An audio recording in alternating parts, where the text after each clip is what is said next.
Fiquei com medo agora, achei que o Wilton Belfort ia aparecer aqui, não, né? Posso começar tranquilo aqui? Parecia que eu estava no UFC aqui. Gente, boa tarde, tudo bem? Boa tarde mesmo? Pessoal, muito legal estar aqui com vocês. Eu sou o Lúcio Valente, como vocês puderam ler ali. Eu estou muito feliz aqui, eu queria iniciar, claro, agradecendo a organização, o Grupo Notório aqui, sempre dando show de bola aqui na organização, no receptivo, tudo mais, né, as acomodações, excelente, tá? Um carinho muito grande. Eu acho que a gente tem que valorizar isso, o respeito, sabe? Porque a gente, são tantas coisas que a gente vive na vida, assim, e que a gente, quando a gente encontra pessoas que realmente nos respeitam, a gente realmente tem que valorizar isso. Então, eu valorizo muito o Grupo Notório e estou me autoconvidando já para os próximos eventos. Minha carteira, obrigado.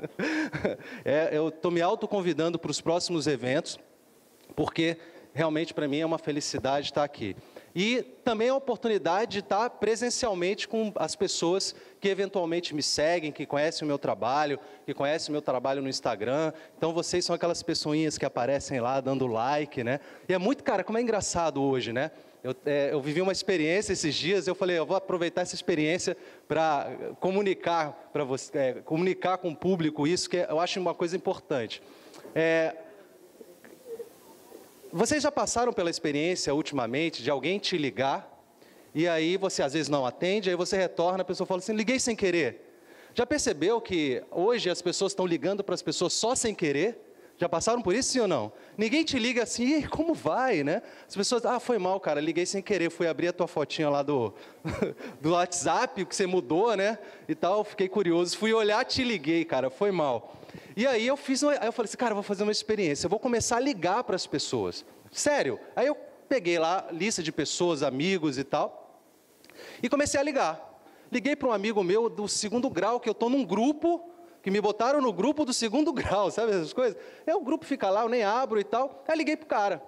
Jonai, o nome dele, né? Um nome diferente. Falei, ei, Jonai, tudo bem? Lúcio Valente, lembra da 8ª série? E aí, cara, como é que... Aí, tudo bem, cara? Aconteceu alguma coisa? Não, só estou te ligando para saber se você está tudo bem. Eu vi que você, lá no seu Instagram, que você tem uma filhinha.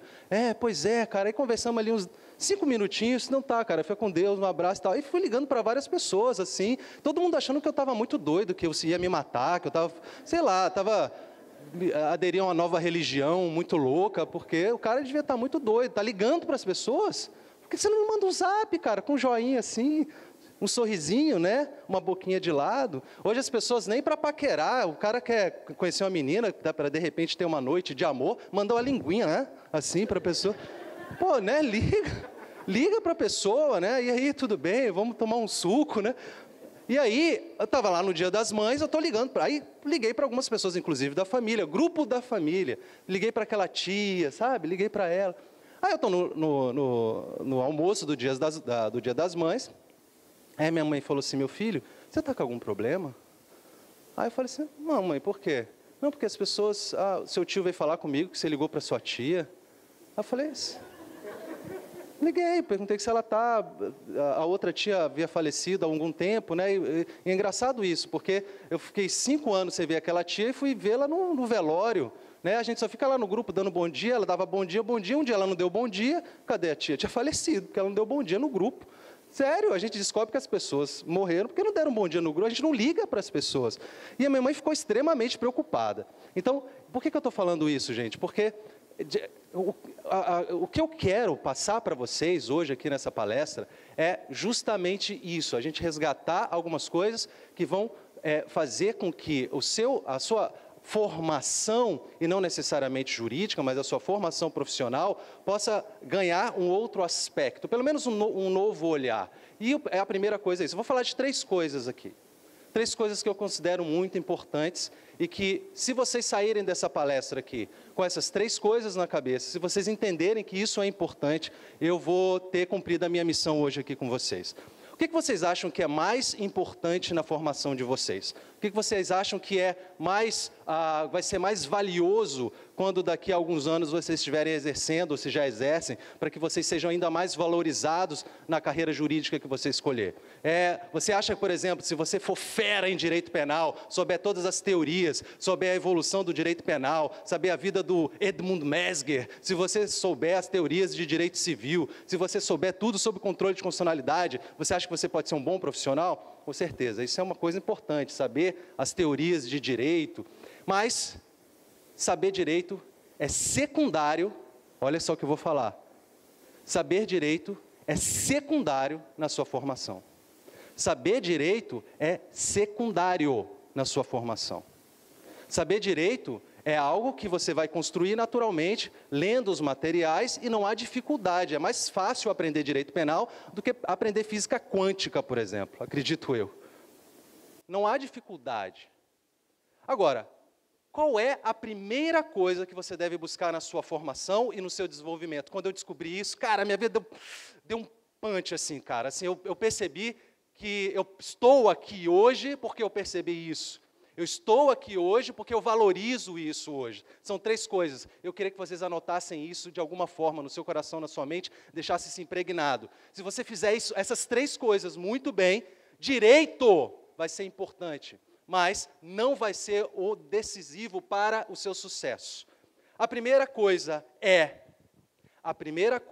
anotem por favor, uma palavra, que eu vou pedir licença para falar em inglês, mas não tem uma expressão, talvez em português, se alguém puder me ajudar, mas uma expressão em português que substitua tão bem, que é networking. Para falar com um sotaque, né, mais networking, né? O que é isso? Relacionamento. É o que a gente está fazendo aqui. Qual é o seu nome? Oi? Diego, tudo bem, cara? Você é de onde? Maceió. De Maceió. Você trabalha com o quê? Não estou querendo transar contigo, não. É só um exemplo aqui para a aula. Ele está assustado. É só, tranquilo, tá? Amigo, palestra, direito, exemplo, beleza? Tranquilo? É sua esposa, namorada? Namorada, né? Legal, cara. E aí, mas eu começo uma conversa dessa, o cara já acha, esse cara é estranho, ele está fazendo muito... Você é repórter? O cara vai perguntar para mim. Por que o contato, conhecer as pessoas é importante? Gente, a primeira coisa que você tem que ter, no seu desenvolvimento é contato com pessoas. Pessoas se relacionam com pessoas.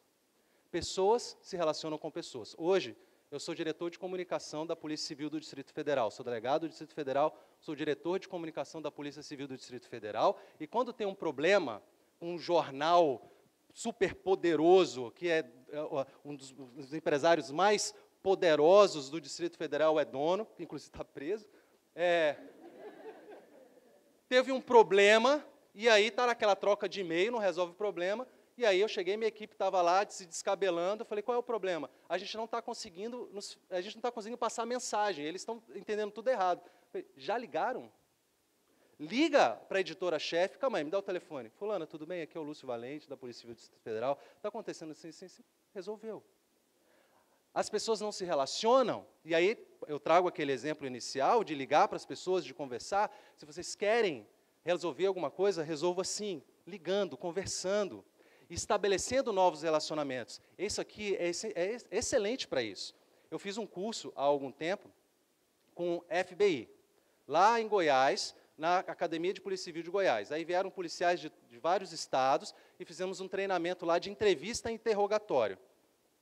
Você acha que o FBI sai lá dos Estados Unidos para ir lá para Goiás para comer piqui?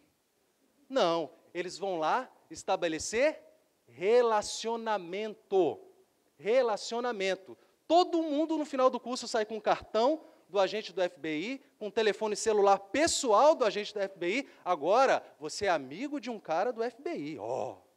Aí um dia eu estou lá, teve um problema na embaixada americana nos Estados Unidos, me ligou um cara com sotaque, falando português, com sotaque meio enrolado. Olha, o agente tal, que estava não sei o quê, que ministrou o curso, disse que é seu amigo.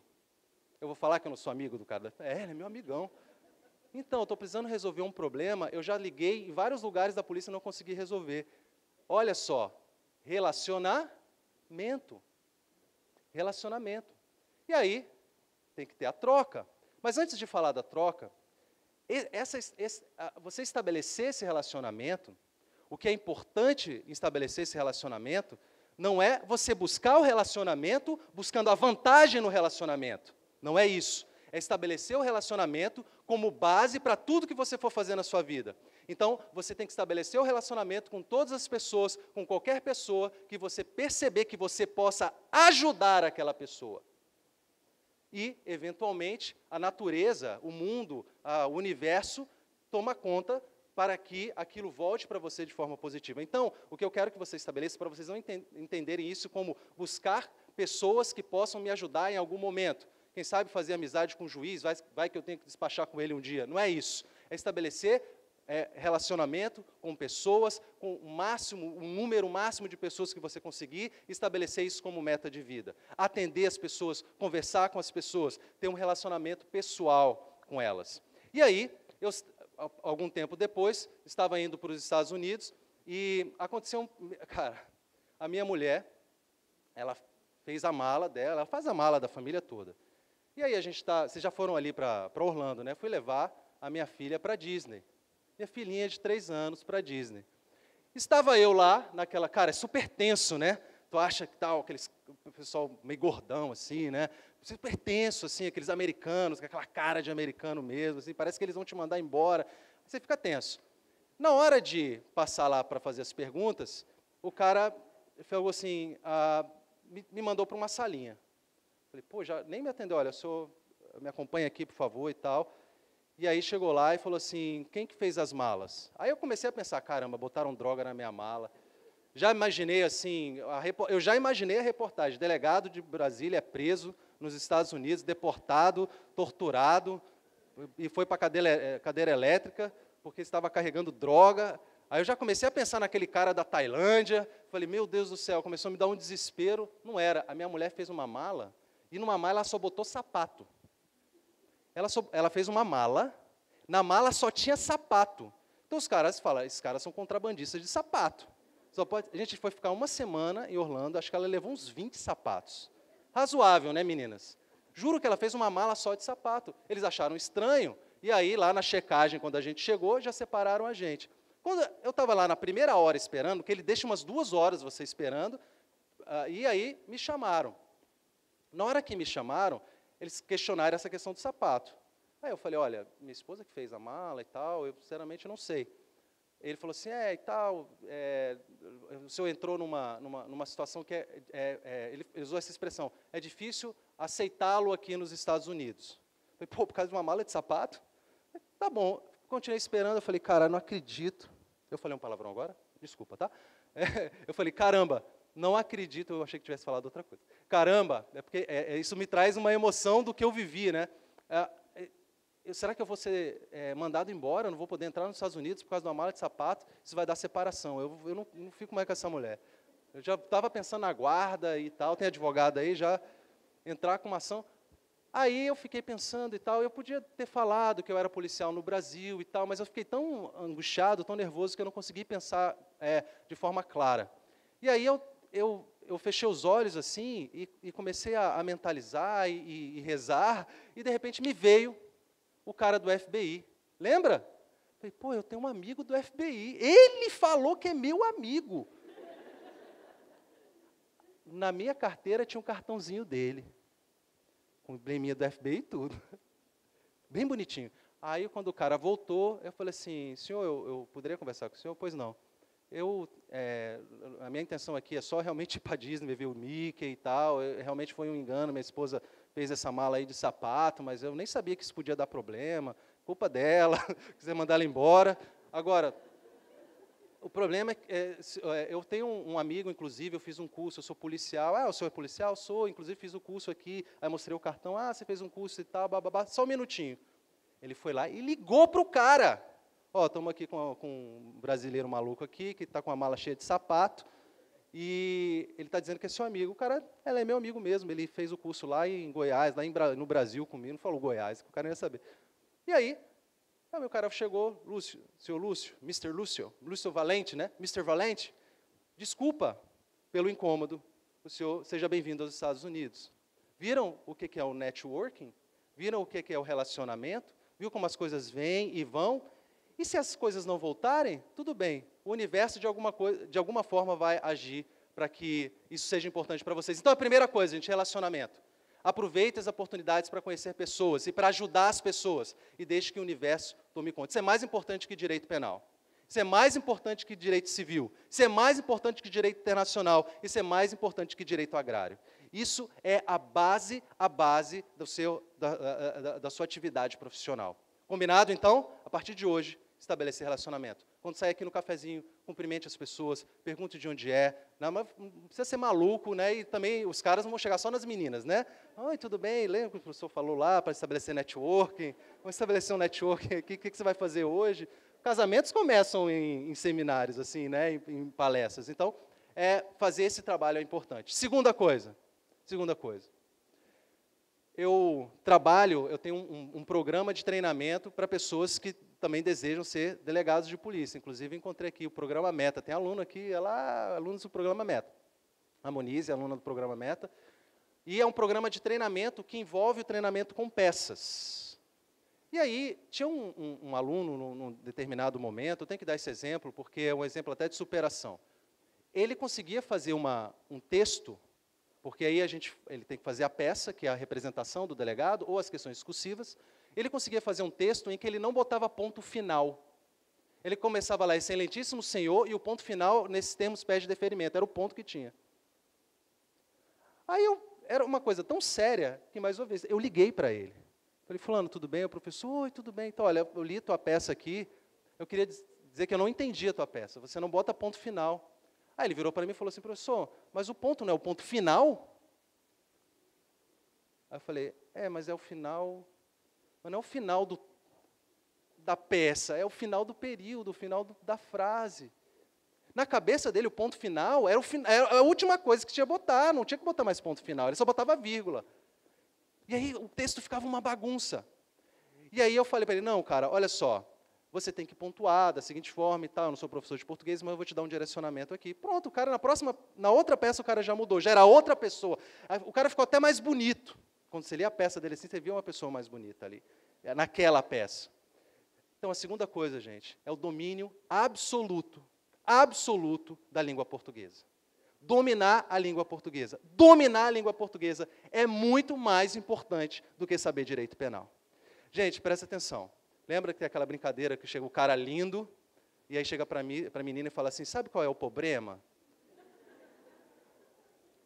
Não é que seja meu problema.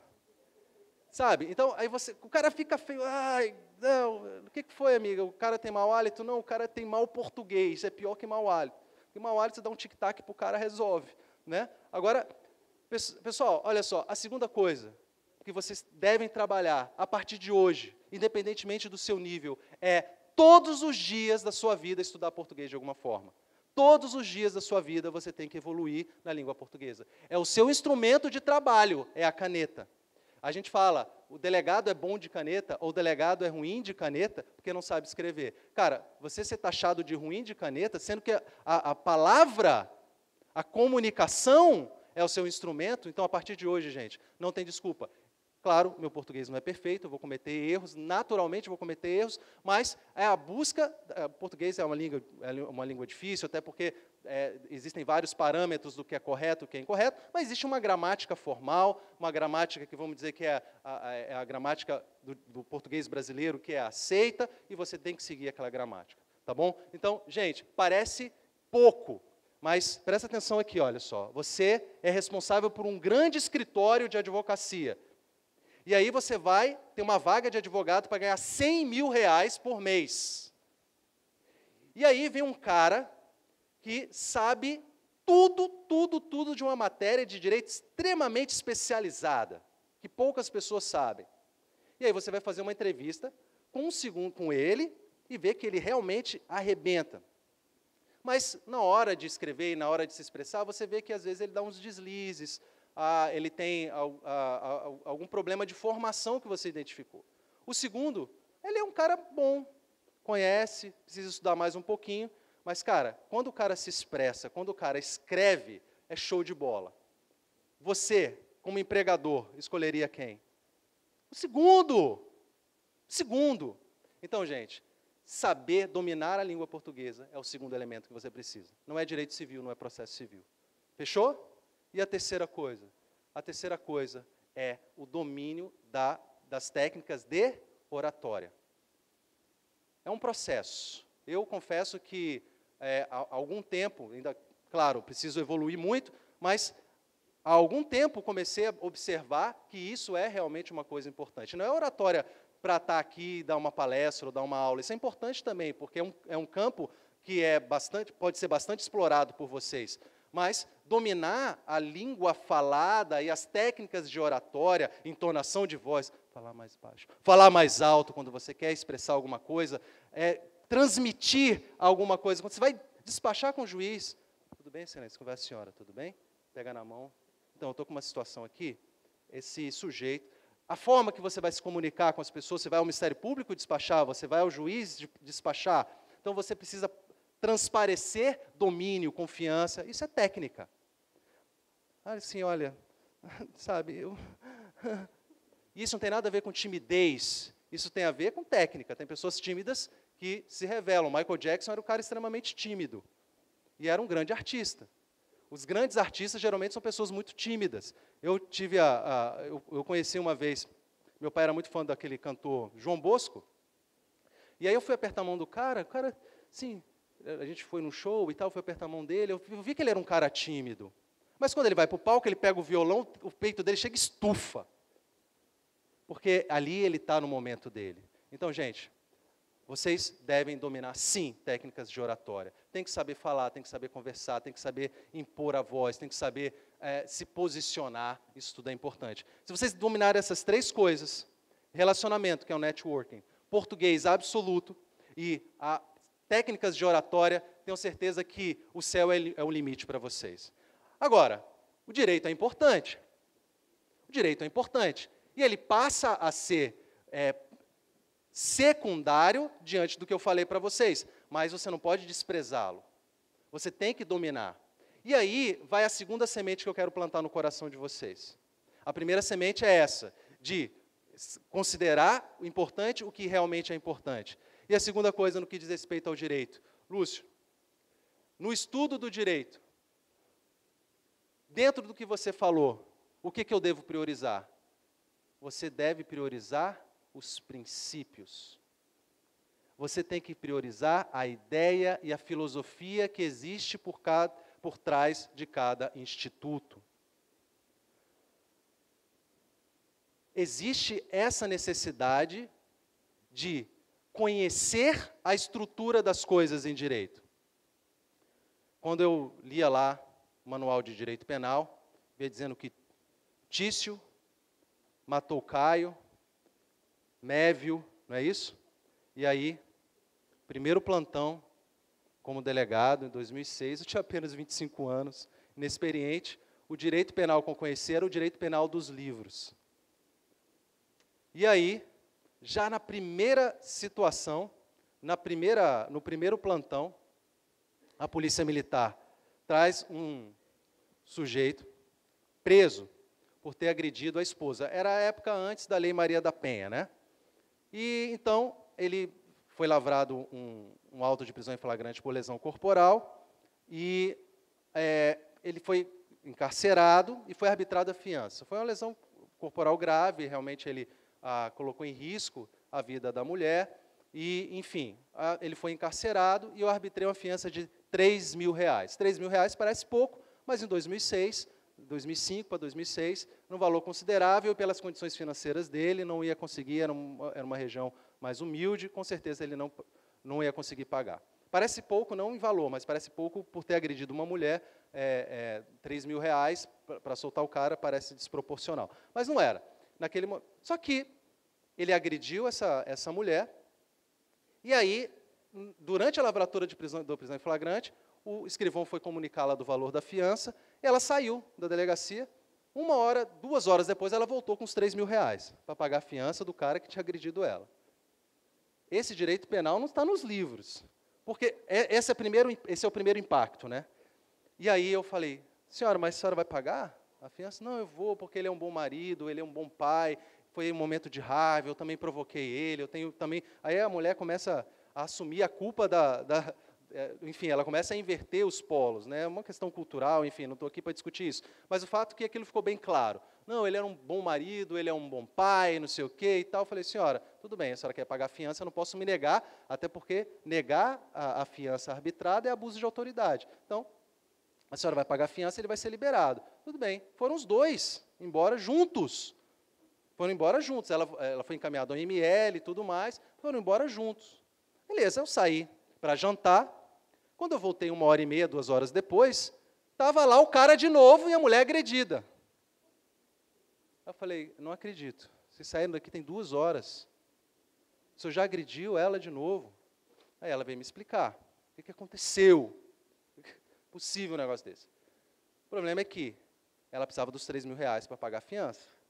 Ela chegou em casa, o que tinha no valor de R$3.000, R$4.000? Uma moto, uma CGzinha dele. Então eles saíram, eu te amo. Quando chegou em casa, ela falou, ele falou, e a minha moto? Vendi, meu amor, para pagar a sua fiança, olha o tanto que eu te amo. Porrada nela. Minha moto? Gente, o cara agrediu ela novamente, porque ela havia vendido a moto. E aí, foi levado de novo para a delegacia, foi arbitrada a fiança, arbitrei uma fiança de R$5.000, passou 2 horas, ela falou assim, doutor, tem como aceitar cheque? Falei, como assim? Não, porque eu acabei de falar com uma pessoa da minha família e tal, ela disse que daria um cheque. Esse é o direito penal que não está nos livros. É a situação de violência doméstica que a Lei Maria da Penha tenta resolver, mas que com a lei não resolve. Claro, ajuda, né? É um instrumento, não estou falando que é absolutamente ineficaz, mas não é a solução. Até porque eu tive a oportunidade de trabalhar na periferia e trabalhei na região mais nobre de Brasília, e eu posso dizer que a lei, ela funciona na cabeça das pessoas de forma diferente. Lá na periferia, a mulher do carroceiro tem 5 filhos e o cara é o único provedor. Ela não quer ele preso. Às vezes ele é um cara abusivo, ele é agressivo, ele é alcoólatra, mas ela não quer ele preso. Porque ela está num ciclo de violência que ela não consegue sair, de dependência que ela não consegue sair. Na região nobre, a mulher apanha, tem toda uma estrutura para recebê-la. Ela sai de casa para a casa da mãe, para a casa da tia, para a casa da irmã. Geralmente, o cara não é o único provedor, e muitas vezes ela é a provedora do lar. Então, funciona diferente. É uma coisa que a lei não vai resolver. O direito penal que não está nos livros é esse direito penal que você tem que descobrir o princípio para quê e por que de existir aquela norma. Quando eu tenho poucos minutos ali, realmente é uma palestra muito curta, para tanta coisa assim que vem na minha cabeça de importante para vocês, e o tanto que eu gostaria de compartilhar com vocês. Mas essa ideia eu queria passar. Quando comecei a estudar direito penal, eu nunca entendia, por exemplo, aquela questão, eu nunca entendia muito bem a questão do dolo e da finalidade no finalismo. Vocês já estudaram direito penal, já estudaram a teoria finalista, sim ou não? O que significa exatamente esse finalismo? Isso é o direito penal que não está nos livros. Outro dia, eu vinha chegando em casa, subi o elevador, e aí no elevador, tem uma moça que mudou recentemente para o meu condomínio, lá para o edifício, que é uma moça, assim, uma mulher maravilhosa, linda, maravilhosa. Casado, um cara sério, entrei no elevador, gente, a mulher bonita, a pessoa bonita, o homem, a mulher bonita, impacta, não tem jeito, a gente sente. Né? E a pessoa sabe, a pessoa que é bonita, ela sabe que impacta a pessoa. Então, quando ela entrou, eu comecei a tremer, ela falou, esse cara sentiu a minha presença. Aí eu estou lá quietinho, né? Aí ela no celular dela. Antigamente, até isso mudou, né? Você entrava no elevador e falava, nossa, está chovendo, está quente, está frio. Hoje nem fala isso, é cada um aqui, né? Boa tarde. Ela está lá e eu estou aqui, né? Aí eu falei assim, pois é, você mudou para cá agora? Ela, mudei, não sei o que e tal. Puxei um papinho, abriu, ela saiu, nem olhou para trás, tchau. Falei, ai, meu Deus, que coisa linda. Aí, cheguei em casa, estava lá minha esposa também, que é linda, maravilhosa, perfeita, linda, e é minha esposa ainda. Aí eu cheguei, oi, meu amor, tudo bem? Ela, tudo bem. Falei, pois é, então, enfim, eu cheguei, hoje, estava subindo agora, e encontrei com aquela moça que mudou agora para o quarto andar, lá, sim, muito bonita, inclusive. Falei, que bonita, amor, aquela mulher é maravilhosa. Gente, você acha que eu falei assim para ela? Não. Eu cheguei em casa e não falei nada. Aí ela falou assim, num determinado momento, nossa, você viu aquela moça, aquele casal que mudou lá para o quarto andar? Eu falei, não. Nossa, uma moça assim, bonita, alta. Não, deve ter passado, mas nem olhei, nem percebi nada. Gente, por que eu fiz isso? Porque se eu chego e falo para ela, nossa, que mulher maravilhosa que mudou para o quarto andar, eu consigo, como ser humano, antecipar o resultado dessa conduta. Esse é o finalismo. O finalismo significa a capacidade de enxergar o fim. Ou seja, existe um processo de causa e efeito histórico que vai se desenrolando. E eu, como ser humano, eu consigo enxergar lá. Finalismo não tem nada a ver com finalidade, com desejo ou dolo. Finalismo significa a capacidade de enxergar o que pode acontecer. O ser humano, ele tem essa capacidade de vidência, por isso que dizia, o finalismo é vidente, porque você enxerga o fim. Então, quando um sujeito pratica uma conduta, a primeira coisa que perguntam, o cara agiu com dolo ou culpa? Está errado. Está errado. Você não tem que perguntar inicialmente qual é o dolo. Gente, isso que eu vou falar para vocês vai tirar uma trava da mente de vocês para o direito penal.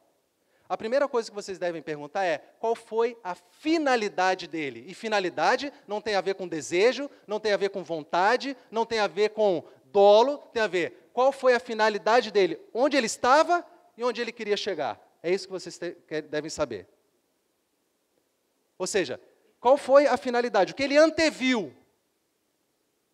O cara está dirigindo o carro dele na ponte JK, que é uma ponte, inclusive, turística lá em Brasília, muito bonita, tem uns arcos, não sei se vocês conhecem. Claro, conhecem de foto e tal, vocês já foram lá.